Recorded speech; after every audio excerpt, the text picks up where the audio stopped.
So, unang-una, ito yung swerte, mga kapiksi, no? Lumabas talaga siya, di ba? Ang syala. So, sabi ko sa inyo, guys, i-mind nyo na to sa comment section, no? Mind, swerte, good luck, good fortune. Kasi talagang napakalakas ng energy ng swerte para sa inyo. Ngayong palang pagpasok ng January, ibig sabihin maganda talaga yung pagpasok ng swerte sa inyo. Ganon din sa love life, guys, no? Kasi nakikita natin na very harmonious. For some of you, very harmonious yung relationship nyo. Kung kayo ay may mga partner o specific person.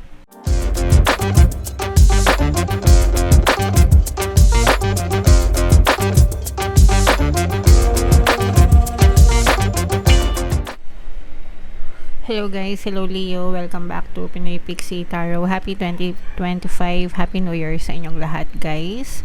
Ang pamagat ng episode natin for tonight is first half kapalaran para ngayong January 1 to 15 para sa Leo, Sun, Moon, Rising, Sign, and Venus.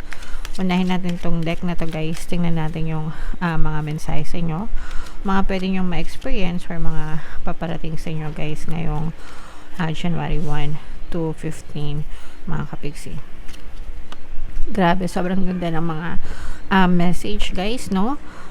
Both negative and positive. Unahin natin yung negative guys, no? Kasi for some of you, maaring may mga stress na ma-experience kayo guys, no? Mga magpapasakit ng ulo nyo, konting problema, konting trouble guys. Sometimes hindi naman maiwasan ito. Pero naiiwasan yung stress kapag ka hindi kayo nag-overthink, mga kapiksi.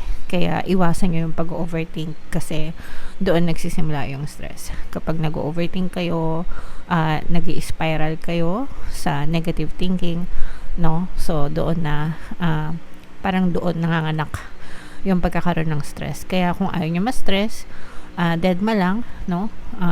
Huwag nyo masyadong i-overthink yung sitwasyon, yung problema, yung tao na kinakasangkutan nyo, guys, okay? And sa positive naman, grabe, ito yung swerte mga kapiksi. I-mind nyo na yan guys sa comment section.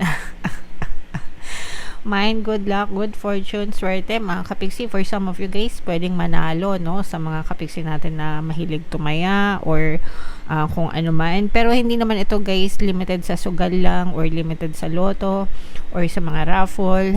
Pwede rin na swertehin kayo sa mga offer, sa mga proyekto, sa mga trabaho, no? So maraming klase ng swerte yung pwede nyong ma-experience guys. Hindi lang ito limited sa kaperahan but or sa loto or sugal, but you will feel so lucky.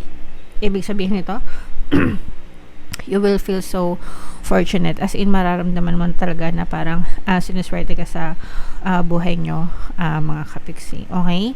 And sipag at tiyaga guys, no? For some of you talagang magtsatsaga kayo, magpe-persevere, magtsatsaga kayo na malampasan nyo yung mga pagsubok nyo, itong mga stress nyo, no?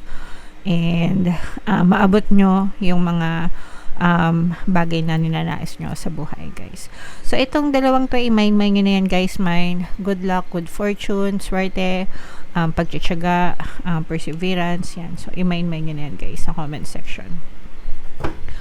Tingnan natin yung ganap sa inyo Leo ngayong January 1 to 15. Shuffle natin to guys. Habang sinashuffle ko to, panoorin nyo muna yung video natin regarding sa ating paano mag-manifest ng abundance video course. Kapiksi, sawa ka na ba sa mga struggles at hirap sa buhay mo? Masipag ka ba at masikap sa buhay ngunit hindi ka pa rin umaasenso? Ilang beses ka na bang nag-attempt mag-negosyo at mag-invest pero palagi ka pa rin nalulugi? Sa pagkakataon na ito ay maaaring may subconscious beliefs ka na nagiging balakid sa iyong pag-unlad at pagyaman. Introducing, paano mag-manifest ng abundance video course. Dito ay matututunan mo ma-overcome ang mga balakid mo para tuluyan ka ng umunlad, umasenso, sumagana, maging matagumpay, successful at maswerte sa iyong kabuhayan, pera, trabaho, negosyo sa lapi at kaperahan ng bonggang-bongga.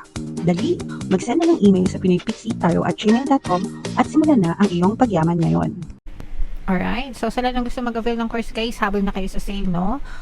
Una, magbibigay tayo ng 15% discount. Pangalawa, meron din kayong free 3-in-1 pampaswerte subliminal guys. So pampaswerte sa buhay, sa pera at saka sa love life guys. Sobrang ganda. And meron din tayong bagong course, paano mawala ang third party at magkaroon ng harmonious na relationship para mawala yung mga kabit ng mga jowa nyo guys. 20% discount naman yan until December 31. Kaya i-avail nyo na mga kapiksi. Sobrang ganda. And grabe guys, yung lumabas sa spread nyo kanina, lumabas din dito. Leo, kayo ay 9% ng King of Wands.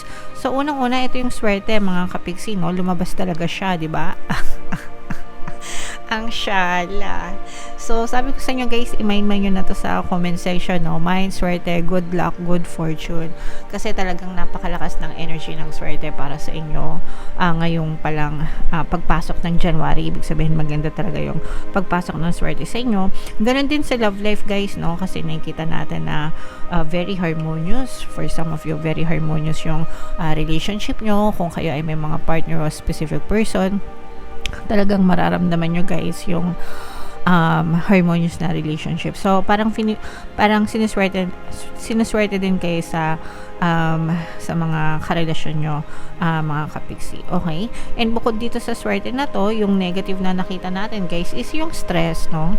For some of you, maaaring may stress na talagang nagbibigay sa inyo ng sakit ng ulo, mga kapiksi. Pwedeng ano din to, no? For some, although hindi naman lahat guys, kasi syempre nakikita natin na sinuswerte kayo, pero yung iba parang namumroblema sa pera or namumroblema sa kung ano mang klase ng trouble meron kayo mga kapiksi. So stop overthinking guys, no? Like I said, kasi nagkukos yan ng stress sa inyo mga kapiksi. And yung perseverance na nakita rin natin kanina guys, talagang nakikita natin na patuloy kayo magtsatsaga, no? Kahit na may mga bagay na nagpapastress sa inyo, mga kapiksi. So malalampasan nyo rin yan. Magpahinga kayo guys, kasi yung iba sa inyo parang bugbog na kayo sa pag-iisip mga kapiksi. So ipahinga nyo, pakalmahin nyo yung inyong isipan guys, para mawala yung stress nyo, and i-divert nyo yung attention nyo sa ibang bagay, and wag kayong susuko, no? Magtiyaga lang, perseverance, and malalampasan nyo rin yung mga problema na yan, mga kapiksi. Okay? And as I was saying guys, no, ituloy natin yung magandang energy, kasi yung iba sa inyo guys talagang may mga magagandang swerte, magagandang opportunity ito. For some of you, maaaring may malaking offer na dumating sa inyo ngayong January 1 to 15, and pwedeng mga malalaking kontrata ito guys, or mga malalaking commitment, malalaking project, malalaking kliyente para dun sa mga client based, or sa mga project based, or sa mga freelancers natin na mga kapiksi. Kung kayo naman ay nag-a-apply ng trabaho, feeling ko yung iba marami kayong in-applyan. So tapos parang pwede kayong magkaroon ng job offer ngayon, tapos kung sino yung may pinakamalaking offer, parang yun yung magpo-push through sa inyo mga kapiksi. Pero sa swertehan talaga kayo sa mga offers guys, as in. Okay, so ito guys, i-mind nyo na yan sa comment section. Mind swerte sa offer, mga bagong kontrata, mga bagong kliyente, malalaking kliyente. So swertehan talaga kayo dyan guys. Kaya wag na kayo masyadong mag-worry mga kapiksi, kasi kung nag-worry kayo right now, maaaring yung ma-block itong swerte. Ibig sabihin, yung pag-worry nyo, yun yung magiging balakid sa swerte nyo. So kung nag-worry kayo right now, by all means, stop worrying and focus dun sa solusyon, kasi dadating din yung mga solusyon, at dadating din yung swerte sa inyo guys. Okay? So again, no, i-mind nyo na yan sa comment section, mga kapiksi. Good luck, good fortune, swerte. May mina-manifest din kayo guys, no? Sa relationship na ma-manifest nyo na to mga kapiksi, kasi nakikita natin na nare-rekindle yung mga relasyon. Swerte din kayo sa relationship actually guys, no? Kasi for some of you, may mga relationship na nare-rekindle mga kapiksi. Ibig sabihin, yung mga magkakaaway, mga jowang magkakaaway, maaari kayong magkabati, maaari magkaroon ng mga reconciliation, mga kapiksi.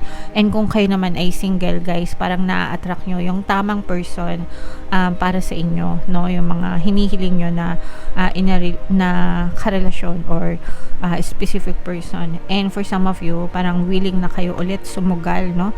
Parang ready na ulit kayong sumugal para sa isang relasyon. Maaari nyo itong makita sa mga blind date or group date, sa mga kapiksi natin na nagmamanifest ng bagong love, no? Bagong pag-ibig. Pwede mo makilala itong person na to kapag kayo ay lumabas through sa makisama sa mga blind date or group dates, mga kapiksi. Parang group, yung lumalabas ng grupo-grupo, magkakabarkada, ganyan. So, maaaring doon mo ma-meet yung person na to, guys. So, sa mga kapiksi natin single, labas-labas. Para ma-meet nyo ang the one para sa inyo, mga kapiksi. Okay? So, i-mind-mind nyo na yan, guys. Sa comment section, bubunot pa tayo ng isa. Pero ito, guys, i-mind-mind nyo talaga itong mga swerte na to. Swerte sa mga offer, mga bago swerte. Tsaka itong mga swerte sa pag-ibig. At saka itong mga, lahat ng swerte, guys, i-mind-mind nyo na sa comment section. Okay? Bunot lang tayo ng isa dito for your additional message. Gossip dims your glow. Yung chismis, guys, nagpapadilim yan sa inyo, no? And nagpapadilim yan ng personalidad nyo. So, wag na kayong makimarites. Hayaan nyo na yung mga marites. Wag na kayong dumagdag, mga kapiksi. At saka, paninirang puri yan, mga kapiksi, no? So, hindi maganda na may mga sinisiraan tayo, di ba? The same way na ayaw nyo rin na may naninira sa inyo, di ba? So, tigil-tigilan nyo na yung kakamarites, mga kapiksi. So, ito yung ating message. Speaking poorly about others tarnishes your energy and your reputation. So, hindi lang yan sa pagsasalita mo ng negative about them, hindi lang sila yung naaapektuhan, it also affects you, no? Yung personalidad mo, di ba? Yung energy mo, especially. Kaya, kasi nega yan no? Kaya dapat nilalayuan natin yung mga chismis na yan. So, avoid bonding over complaints and feeling superior. Human beings weren't designed to be perfect. And this includes you, no? Instead, raise your vibration by engaging in positive communication. Celebrate what does work and who is awesome. The more you do this, the more radiant you will become. Ito, napapansin ko lang, guys, no? Hindi lang yung marites sa workplace, hindi lang yung marites sa mga kakilala mo, hindi lang yung marites sa mga kapitbahay mo, kaibigan mo, or what, even, guys, sa social media. Okay? So, merong isang tao na magkamali, celebrity, sikat, influencer, tapos yung mga tao, grabing mang-bash sa comment, di ba? Sa comment section. So, yung pagbabash nyo dun sa mga tao na yon, it speaks about your personality, hindi tungkol dun sa tao na binabash nyo, okay?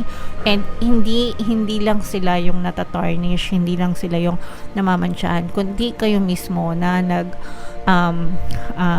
nagli-leave ng mga negative comments, mga kapiksi. Again, it's a negative energy, guys, okay? So, please, wag nating i-normalize yung pagsasalita ng hindi maganda, lalo na sa mga taong hindi nyo naman kilala. Ano bang ginawa nyo nila sa inyo, diba? So, wag, guys, wag. Nakakaawa yung mga inaatake nyo, hindi nyo naman kilala, diba? So, yeah, sana maintindihan nyo yan, guys, and sana lumayo tayo dito sa mga kanigahan na to, mga kapiksi. Doon lang tayo sa positive palagi, guys. Alright? So, comment down below if naunawaan nyo yan, mga kapiksi, and comment down below if naka-resonate kayo dito. I-mind nyo na lahat yan, guys, sa comment section. Ito yung ating 2025 kapalaran, guys. Ito naman yung ating success stories ng paano mag-manifest ng abundance video course. Click here to subscribe. Ito yung ating mga pampaswerte subliminals. Thank you for liking, sharing, and subscribing. See you again next time. I love you all. Have a nice day. Bye-bye.